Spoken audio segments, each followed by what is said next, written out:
ఇప్పుడు మనుష్య కుమారు రాకడ జరిగిపోతుందనడానికి మనకేం ఆధారాలు ఉన్నాయి? ఏమున్నాయంటే 3 గుర్తులు చెబుతున్నాడు చూడండి 20 వచనంలో.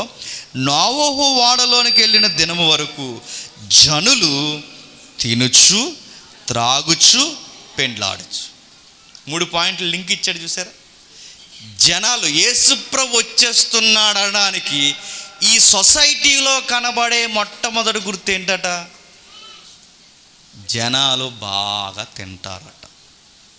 మీరు కావాలంటే చూడండి, ఒకప్పుడు తిండి మీద ఇంత గోల లేదండి సొసైటీలో.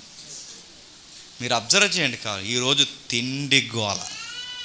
మీరు ఇంకా అబ్జర్వ్ చేయండి, ఒకప్పుడు రెస్టారెంట్లు ఎక్కడో ఉండేవి, ఇప్పుడు వీధికి రెస్టారెంట్లు. ఒకప్పుడు ఏదో ఒకటి తిని బతికేద్దాం అనుకునేవారు, ఇప్పుడు తినడానికే బతుకుతున్నారు. దేవుడు లేడు జీవితంలో. మీరు ఇంకా చూడండి, ఒకప్పుడు లోకల్ కల్చర్లో ఉన్న ఫుడ్ మాత్రమే తీసుకునేవారు, ఇప్పుడు ఇతర దేశాల యొక్క ఫుడ్ కూడా తినడానికి ₹1,00,000 ఖర్చు పెడుతున్నారు. మీరు కావాలంటే మన ఇండియాలో నేను తినలేటే చెప్పనా, మన ఇండియాలో కేవలం ఇడ్లీ దోశలు ఇవి మన ఇండియా ఫుడ్. చైనా వాళ్ళు పాములు తింటారు, తెలుసు కదండి. అన్నీ తింటారు, అదో రకం వాళ్ళు. ఆ పాములు తినే ఆ రకం మన ఇండియాకి తెచ్చారు. పాములు డైరెక్ట్గా తినలేం కాబట్టి మంచి పాముల్లో వాటిని తయారు చేస్తే వాటి పేరు ఏం పేరు చెప్పండి? అది. నూడిల్స్ ఎక్కడ పుట్టింది చెప్పండి? చైనా. మరో ఇంకా చెప్పండి, నాకు గుర్తు రావట్లేదు. పిజ్జాలు, బర్గాలు, ఈ బన్నలు ఇవన్నీ మనవి అనుకుంటున్నారు. ఇవి ఎక్కడో చెప్పండి? విదేశాల నుంచి వచ్చినాయి ఈ తిండి కల్చర్. మీరు ఇంకా విచిత్రమైన సోషల్ మీడియాని ఓపెన్ చేయండి, ఇలాంటి ఆధ్యాత్మిక ప్రసంగాలు ఎక్కువ చూడరు, కానీ తిండికి సంబంధించిన ఛానల్స్ చూడండి, మిలియన్ వ్యూస్ ఉంటాయి. మీరు కావాలంటే చూడండి, అడవులు ఎలా తినాలి, అరణ్యులు ఎలా తినాలి, కాళ్ళ చేపలను ఎలా తినాలి, కొండ మీద పక్షులను ఎలా కొట్టుకోవాలి, ఇదో ఛానల్స్ తెలుసా. ప్రత్యేకించి ఈరోజు ఛానల్ తిండి తిండి తిండి తిండి తిండి తిండుకోవాల. ఎంత రాయల్టీగా తిండిని మెయింటైన్ చేస్తే అంత రాయల్ లుక్ తెలుసా. ఆ ఫుడ్ కల్చర్ ఎక్కడిది? చైనీస్ది, జపనీస్ది. ఇక్కడికి ఎలా వచ్చింది? వచ్చింది కాదు, తెచ్చారు. ఇండియాలో ఉన్న ఇడ్లీ అమెరికా వెళ్ళింది, అమెరికాలో ఉన్న పిజ్జాలు ఇక్కడికి వచ్చాయి, ఎక్కడున్న జపాన్ ఫుడ్, చైనా ఫుడ్ వచ్చింది. ఇవన్నీ దేని చెప్తుంటే మీరు దానియేలు గ్రంథం చదవండి. జనులు అటు ఇటు తిరిగి దేశాలు సంచరించి అక్కడ నాగరికతలు ఎక్కడికి, ఇక్కడ నాగరికతలు అక్కడికి దిగుమతి చేసి తిండిలో రకాల కనబడి ఈ తిండి మత్తు ఎప్పుడైతే లోకానికి పట్టిందో సంఘం గుర్తుపట్టాలి, ఆయన సమీపమునే ఉన్నాడు. ఇదే గుర్తు. ఏదొకటి తినే రోజులు కాదు, ఏదోటి తిని బతికే రోజులు కాదు. కేవలం తిండి కోసం ₹1,00,000 టర్నోవర్ జరుగుతుంది ఇలాంటి సిటీస్లో. ₹1,00,000 టర్నోవర్. ఈరోజు మీరు టీవీ ఆన్ చేయండి, ఆ ఊర్లో ఏం వండుతారు, ఈ ఊర్లో ఏం వండుతారు, మా ఊర్లో ఏం వండుతారు, తిండి తిండి తిండి తిండి. ఆ తినేసిన తర్వాత మధ్యాహ్నం 1 గంటలకు డాక్టర్ గారు వచ్చేస్తారు తినదరకపోతే.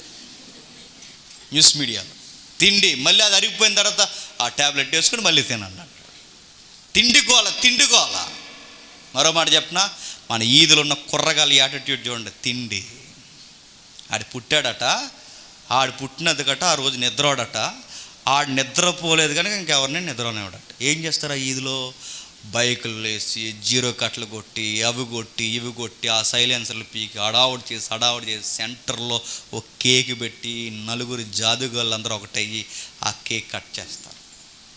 ఆ కేక్ కట్ చేస్తున్నప్పుడు ఆ కేక్ ఏమి తింటారండి? మొఖాన్ని రాసుకునేవాడు ఒకడు, మీద రాసుకునేవాడు ఒకడు, ముక్కులో పెట్టేవాడు ఒకడు, చెవిలో పెట్టేవాడు ఒకడు. కేక్ని అలా తయారు చేస్తున్నారు ఏంటంటే అది బర్త్డే సంకేతం అంట. తిండి జల్లుకోవడం కూడా ఏంటి చెప్పండి? ఫ్యాషన్. ఈరోజు రెస్టారెంట్లకు పోయి చూడండి, స్టూడెంట్స్ తిల్లు ఎలా తింటారు. ఒకప్పుడు బాధ్యతగా ఉన్నవాడు, రూపాయిలో తెలిసినవాడు పెట్టిన మెతికి అర్థం చేయకుండా జాగ్రత్తగా తింటాడు. ఈరోజు అలా కాదు. మెడిసినల్ ఎస్పీ పోలీస్ ట్రైనింగ్లో ఎగ్జాంపుల్ చెప్పాడు ఆయన. ఆ ఎగ్జాంపుల్ చెప్పిన చాలా మతిపోయే ఎగ్జాంపుల్ అండి. అది మనం కామెడీకి తీసుకుంటాం, కానీ ఆయన కష్టపడి పైకి వచ్చాడు. రేపు పొద్దున మేము సర్వీస్లోకి వెళ్ళబోతున్నాం కూడా మాకు ఎగ్జాంపుల్ చెప్పాడు. ఆయన ఏమంటాడంటే, ఇదిగో మీకు విషయం చెప్తాంట, రూపాయలు జాగ్రత్త రా అన్నాడు. తిండి విషయంలో జాగ్రత్త, అర్థం ఖర్చు పెట్టకండి, ఇప్పుడున్న ట్రెండ్ మంచిది కదరా అని చెప్పాడు. ఎలా అంటే, వాళ్ళ కొడుకులు కూతుర్లు వస్తే రెస్టారెంట్కి తీసుకెళ్ళాడట. రెస్టారెంట్కి తీసుకెళ్ళి ఆయన ఆర్డర్ ఇచ్చాడు, థమ్సప్ ఆర్డర్ ఇచ్చారు. ఇచ్చిన తర్వాత ఈయన బాగానే తిన్నాడు. వాళ్ళు సగం థమ్సప్ తాగి సగం బిర్యానీ తిని వదిలేశారట. వీళ్ళు నాన్న అడిగాడు, ఎందుకంటే రూపాయలు పెరుగున్నాడు కదండి, ఒరే సగం తిని సగం వదిలేసారట్రా, ఇంత డబ్బులు పెట్టుకుంటే సగం థమ్సప్ తాగి వదిలేసారట్రా, తినండి పూర్తిగా అంటే, డాడీ మీకు తెలియదు అలా వదిలేయాలన్నారట. అలా ఎలా వదిలేట, అది రాయల్ లుక్ డాడీ అన్నారట. ఏంటి సగం బిర్యానీ తిని సగం వదిలేయాలట, సగం థమ్సప్ తాగి అంటే తిని తినలేనట్టు, ముద్ద పెట్టి పెట్టలేనట్టు, అలా కోడి గెలికినట్టు గెలికి అలా వదిలేస్తే అది రాయల్ లుక్ అట. మీరు కావాలంటే చూడండి, పెద్ద పెద్ద ఈ బడా బ్యాచ్ చేసే పనులు అంటే రెస్టారెంట్లకి వెళ్ళి వాళ్ళు తినరు, ఆ ఫుడ్ని అలా అలా వేస్ట్ చేసి ఎంగిల్ చేసి వదిలేయడం పెద్ద ఫ్యాషన్. ఇవన్నీ దేనికి చూపిస్తున్నాయి చెప్పిన సంకేతాలు? జనులు తినచ్చు, జనులు తినచ్చు తినచ్చు. ఇదిగో ఈ తిండి వాతావరణం చూస్తే భయం వేయాలి. మన నైట్ టిఫిన్ చేయడానికి మోజెస్ అని తీసుకెళ్ళమంటే మొత్తం కొట్టలేనండి అవి ఇదంతా. మీ వైజాగ్లో ఉంది మొత్తం, ఇటు నుంచి అటు అంత ఏకంగా ఒక 1/2 కిలోమీటర్ పైనే ఉన్నాయి. ఎంత తింటారా? తింటారు, తినడానికే బతుకుతున్నారు. దేవుడు లేడు జీవితంలో, దేవుడు అనే ఆన్సర్ లేదు జీవితంలో. కేవలం ఈరోజు ఏం వండుకోవాలి, మధ్యాహ్నం ఏం వండుకోవాలి, సాయంత్రం ఏం వండుకోవాలి, తిండి తిండి తిండి. మరి దేవుడు చచ్చే వరకు తిండి, చచ్చిపోయా కూడా గోధు దగ్గర ఏం పెడుతున్నారు చెప్పండి? వాడికి ఇష్టమైన కూరలు అన్నీ వండి పెడుతున్నారు. వాళ్ళు లెగిస్తాడా? లెగిస్తే ఎడతారు, వీళ్ళు లెగరు. అవన్నీ మీరు చూడండి ఏమి నేర్పిస్తున్నాయి, అంతా తిండి. సావుకైనా బాగానండి, పెళ్ళికైనా పప్పుసారి వేస్తారేమో కానీ సావుకు మాత్రం నాశం కూడా వేస్తారు. ఇవన్నీ దేనికి చెప్పండి? ఇవన్నీ దేనికి సంకేతాలు? తిండి గోల. మీరు సమాజాన్ని ఎలా చూస్తున్నారు నాకు తెలియదు, కానీ మీరు క్రైస్తవ విలువలు ఎరిగిన, లేఖనం విలువ ఎరిగిన వారైతే అందరూ చూసినట్టు లోకాన్ని చూడకూడదు. మనం చూసే కోణం వేరేగా ఉంటుంది. అదే ప్రభు చెప్తున్నాడు, ఇదిగో నోవహు జలప్రలయం వస్తుందనడానికి ఏవైతే గుర్తులు ఉన్నాయో ఆ రోజు, ఈరోజు అవే గుర్తులు. ఆ గుర్తులు ఏంటో చెప్పిన, జనాలు బాగా తింటారు.